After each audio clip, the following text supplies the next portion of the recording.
तो हेलो नमस्कार साथियों, कैसे हैं आप सभी। मैं राहुल पाल आप सभी का आरपी एकेडमी 2.0 पर स्वागत करता हूं। तो आज हम बात करने वाले हैं कुछ महत्वपूर्ण आर्टिकल्स यानी कि अनुच्छेद पर। तो कौन सा अनुच्छेद और उसमें क्या लिखा गया है, तो इसके बारे में आज चर्चा करेंगे और समझते हैं।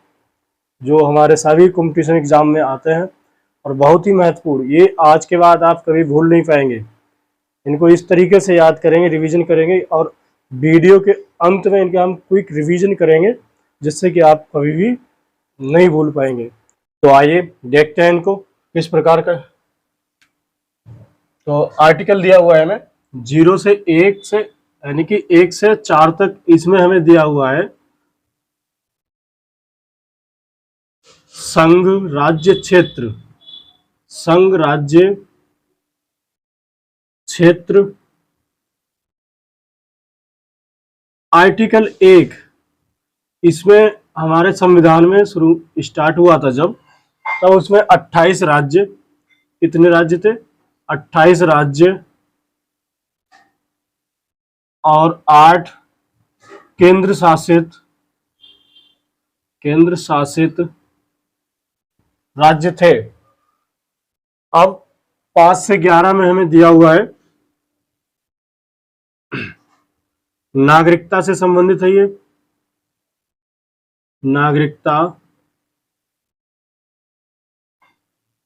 नागरिकता से संबंधित।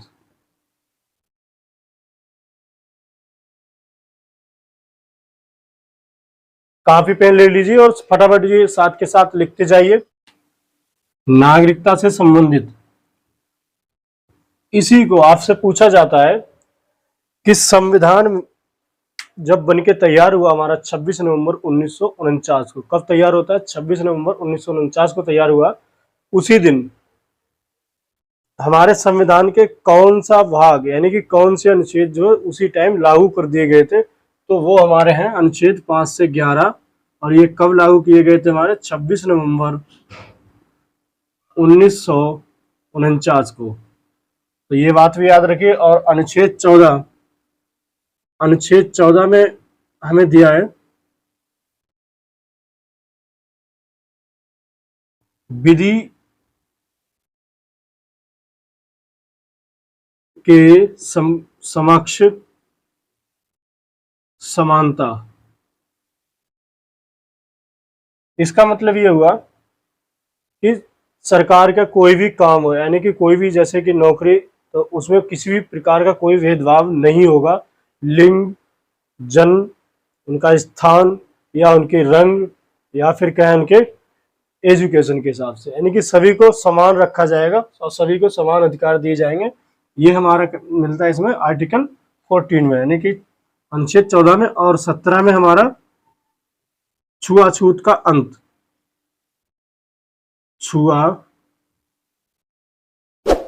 छूत या फिर इसको हम कहें आप स्पर्शता, ये हमें दिया हुआ है आर्टिकल 17 में। आर्टिकल 18, में हमारा दिया हुआ है उपाधियों का अंत। उपाधियों का अंत, उपाधियों का अंत आर्टिकल 18। लेकिन ये अपवाद है शिक्षा और सेना में, यानी कि जो उपाधियां दी जाएंगी वो शिक्षा और सेना में दी जाएंगी और किसी भी क्षेत्र में नहीं दी जाएंगी। इससे आगे हम देखते हैं आर्टिकल 19, इसको रफ कर दूं।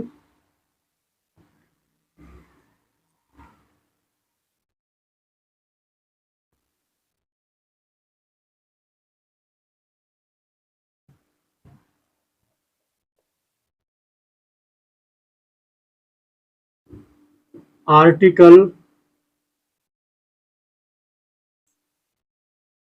19, आर्टिकल 19 में कहा गया है विचार व अभिव्यक्ति,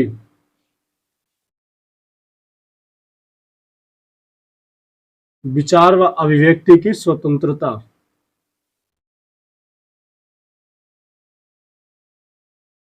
स्वतंत्रता, विचार व अभिव्यक्ति की स्वतंत्रता आर्टिकल 19 में दी गई। और इसी आर्टिकल के तहत मीडिया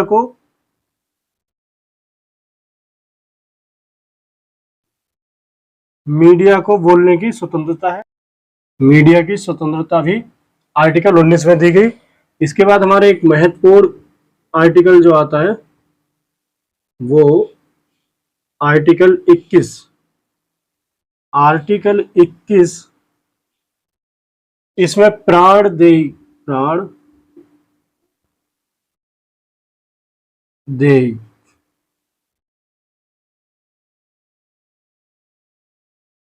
स्वतंत्रता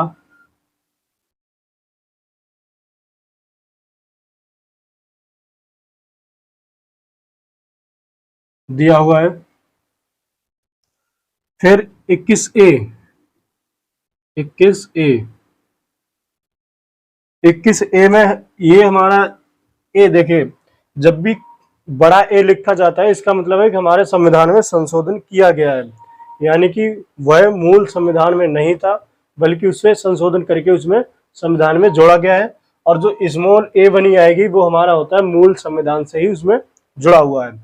तो इसमें ये 86 यानी कि 86वां संविधान संशोधन 2007 का, ये कब का है 2007। इसमें आता है तुम्हारा 21A में आरटी एक्ट यानी कि राइट टू एजुकेशन एक्ट 2009 में ये बनके तैयार होता है। और इसको आरटी एक्ट को इसको 2010 में लागू कर दिया जाता है, लागू किया जाता है। आगे देखते हैं, हमारा अगला आर्टिकल है आर्टिकल 25। इसमें है व्यक्तिगत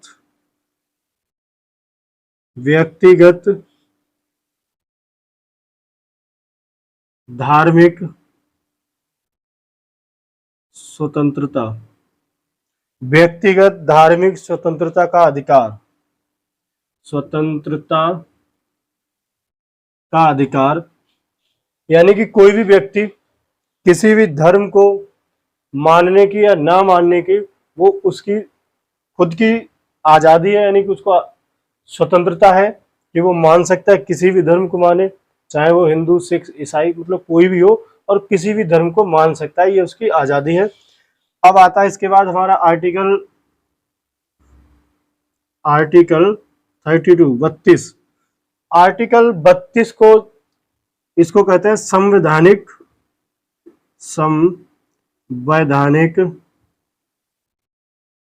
उपचारों का अधिकार, संवैधानिक उपचारों का अधिकार, संवैधानिक उपचारों का अधिकार। इसे डॉक्टर BR अम्बेडकर ने भारतीय संविधान की आत्मा कहा है, यानी कि अम्बेडकर साहब ने कहा है अनुच्छेद 32 को संविधान की आत्मा की संज्ञा दी है। इसके बाद हमारा जो है आता है वो, इसको पहले रफ कर देता हूँ और ऊपर लिखता हूँ।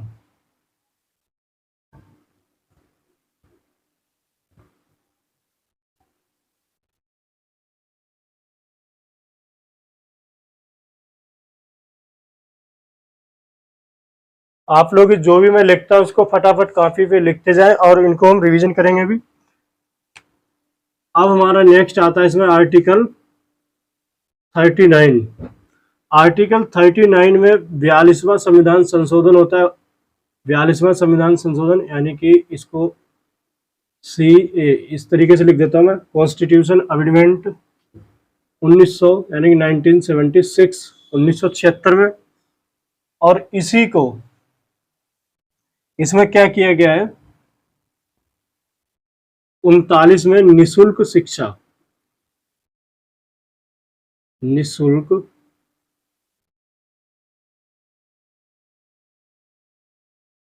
इसमें निशुल्क विधिक शिक्षा नहीं, निशुल्क विधिक सहायता, निशुल्क विधिक सहायता सरकार के द्वारा दी जाएगी। इसके बाद आता हमारा आर्टिकल 40। आर्टिकल 40 में पंचायत, इसको ग्राम पंचायत, ग्राम पंचायत का गठन होता है इसमें। और इसी को महात्मा गांधी, यानी कि प्रश्न इस प्रकार आता है कि संविधान के किस अनुच्छेद को महात्मा गांधी के आदर्श पर निहित है। महात्मा गांधी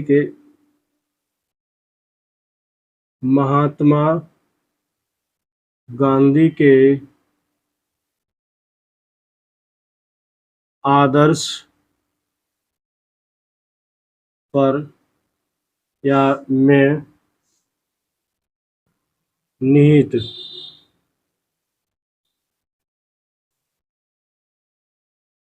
अब इसके बाद हमारा आता है आर्टिकल 44। आर्टिकल 44 इसमें दिया है समान सिविल संहिता, समान सिविल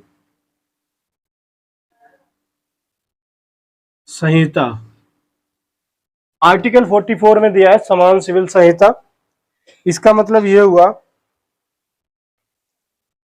कि इसको एक बात और ध्यान रखें कि आर्टिकल 44 इसमें समान सिविल संहिता दिया, और ये पूरे देश में, अपने पूरे देश में केवल एक ही राज्य में लागू है, वो है गोवा।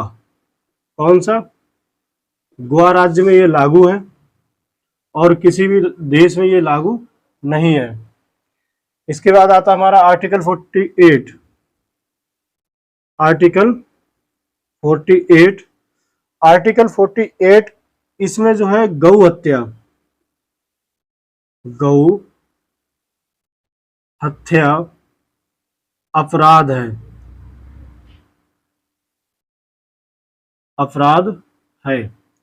और यही इसी में समझ लेते हैं हमारा आर्टिकल 48A, यानी कि ये जो ए है ये हमारा संविधान संशोधन होता है, उसके द्वारा इसमें संशोधन करके ए जोड़ा जाता है।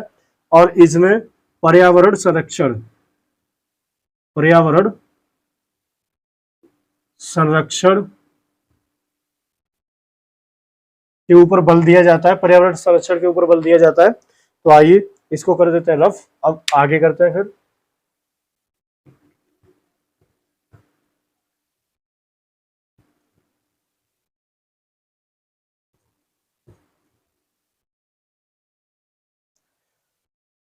ये आपकी उंगलियों पे नाचने चाहिए, इस तरीके से याद करेंगे इनको आज। अब देखते हैं आर्टिकल 50। आर्टिकल 50 आपका कार्यपालिका, कार्यपालिका और न्यायपालिका, कार्यपालिका और न्यायपालिका, न्यायपालिका में पृथक्करण का काम करते हैं, यानी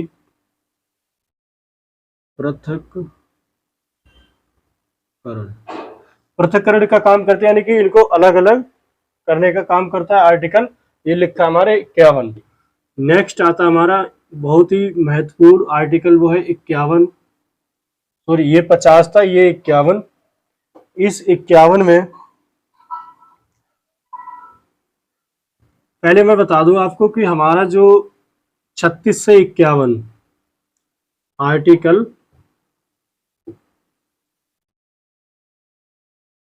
आर्टिकल 36 से और 51 इसमें दिए गए हमें नीति निर्देशक तत्व, नीति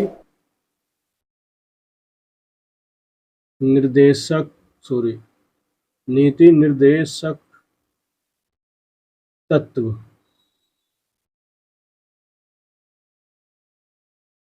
36 से 51। अब आर्टिकल 51, आर्टिकल 51 में अंतर्राष्ट्रीय शांति, अंतर्राष्ट्रीय शांति से संबंधित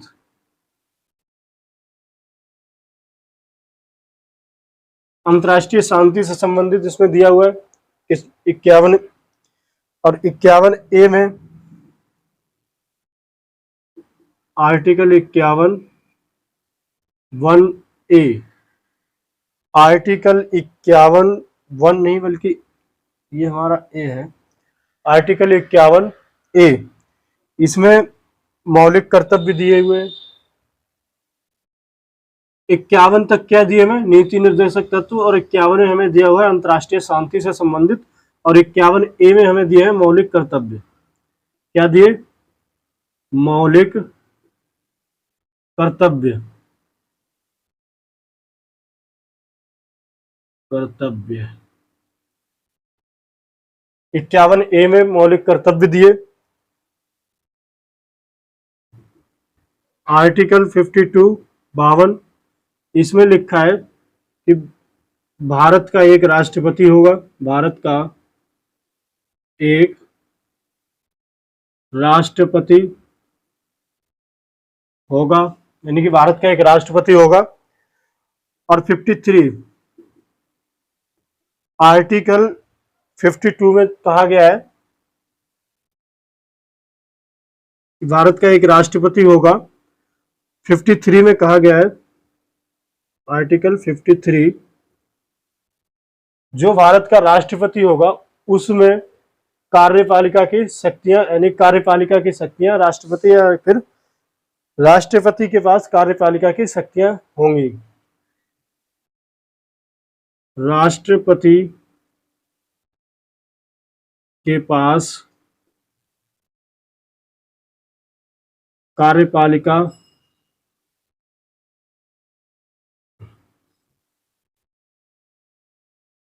कार्यपालिका की शक्तियां होंगी। इसके बाद हमारा एक महत्वपूर्ण अनुच्छेद आता है, वो है तुम्हारा 61 आर्टिकल में महाभियोग का दिया हुआ है, महाभियोग, यानी कि राष्ट्रपति को किस प्रकार से हटाया जाएगा, जो राष्ट्रपति पर महाभियोग चलाया जाएगा उसके बारे में दिया है आर्टिकल 61 में। तो अब इसको कर देते हैं इनको रफ, और फिर हम देखते हैं आगे।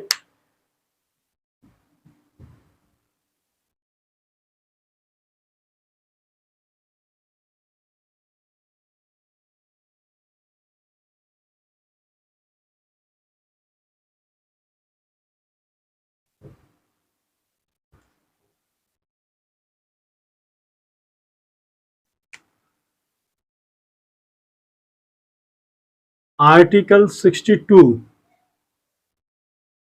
ना करके हम 63 देखते हैं, इंपॉर्टेंट। आर्टिकल 63 में लिखा है भारत का एक उपराष्ट्रपति होगा, भारत का एक उपराष्ट्रपति, भारत का एक उपराष्ट्रपति होगा। अब इसके बाद हमारा सबसे महत्वपूर्ण जो है वो आता है आर्टिकल 72। आर्टिकल 72 में दिया गया है राष्ट्रपति किसी भी व्यक्ति को क्षमा कर सकता है, यानी कि उसने कोई अपराध किया, अगर वो अपराध राष्ट्रपति को लगता है कि क्षमा करने के योग्य है तो राष्ट्रपति उसको क्षमा कर सकता है। तो क्षमादान की जो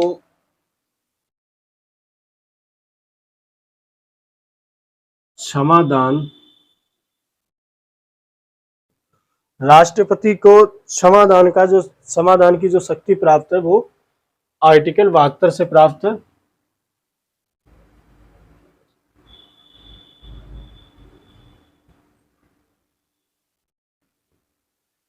यहाँ क्षमादान ना लिख के हम लिख देते क्षमा करने की शक्ति किसको होगी, ये राष्ट्रपति को होगी, राष्ट्रपति को किसी भी व्यक्ति को क्षमा करने की शक्ति जो है वो राष्ट्रपति को होगी। और ये दिया गया हमें आर्टिकल 72 में। इसके बाद आता हमारा आर्टिकल 76। इस आर्टिकल में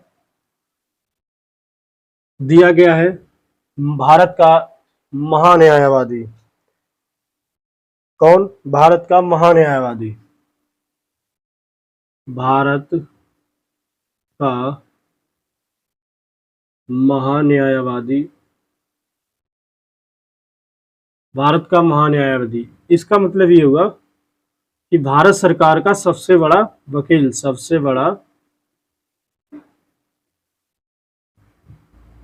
वकील इसको कह सकते हो आप, ये होता है। इसके बाद आपके 3 आर्टिकल आते हैं और ये तीनों लगातार, जैसे कि 79, फिर आर्टिकल 80, अगला आर्टिकल 81। इन तीनों को हम याद रखने के लिए करते हैं सरला इस तरीके से। तो ये सरला से हम समझें, क्या सा से क्या बनता है हमारी संसद, सा से बनती है हमारी संसद। संसद का किस, संसद के बारे में दिया है 79 में। और रा से बनता है राज्यसभा, राज्यसभा, राज्यसभा यानी कि राज्यसभा के बारे में जो भी होगा वो हमें मिलेगा आर्टिकल 80 में। और लोकसभा के बारे में जो भी हमें प्रावधान, जो भी कुछ भी होगा तो वो हमें मिलेगा कहाँ? 81 में। तो अब देखते हैं हम आगे कुछ 2-3 और।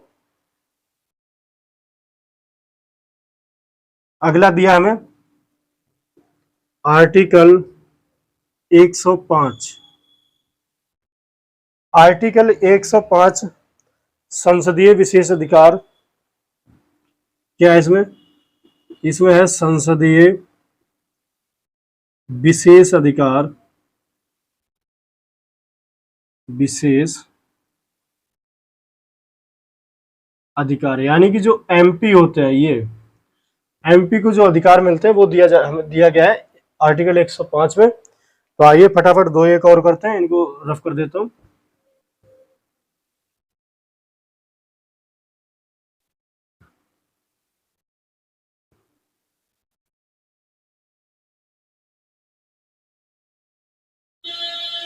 वीडियो कैसे लगते हैं? अगर हेल्पफुल रहे तो वीडियो को शेयर और लाइक सब्सक्राइब करना ना भूलें। आइए अब देखते हैं आर्टिकल 108। आर्टिकल 108 इसमें दिया है ज्वाइंट सिटिंग यानी कि संयुक्त बैठक, संयुक्त बैठक यानी कि राष्ट्रपति राज्यसभा और लोकसभा दोनों को एक साथ बुला सकते हैं, वो दिया गया है आर्टिकल 8 में, 108 में। अगला हमारा महत्वपूर्ण आर्टिकल जो है वो 110।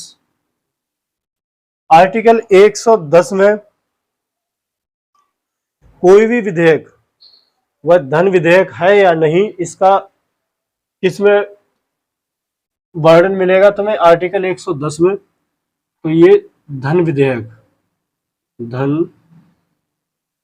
विधेयक, धन विधेयक का आपको 110 में मिलेगा। आर्टिकल 112, आर्टिकल 112 में आपको मिलेगा तुम्हारा एनुअल फाइनेंशियल स्टेटमेंट यानी कि एनुअल फाइनेंशियल स्टेटमेंट जिसे आप कहते हो बजट। क्या बोलते हैं प्यारे साथियों? बजट। तो बजट का कहाँ उल्लेख किया गया है? आर्टिकल 112 में। तो आज के लिए इतना ही।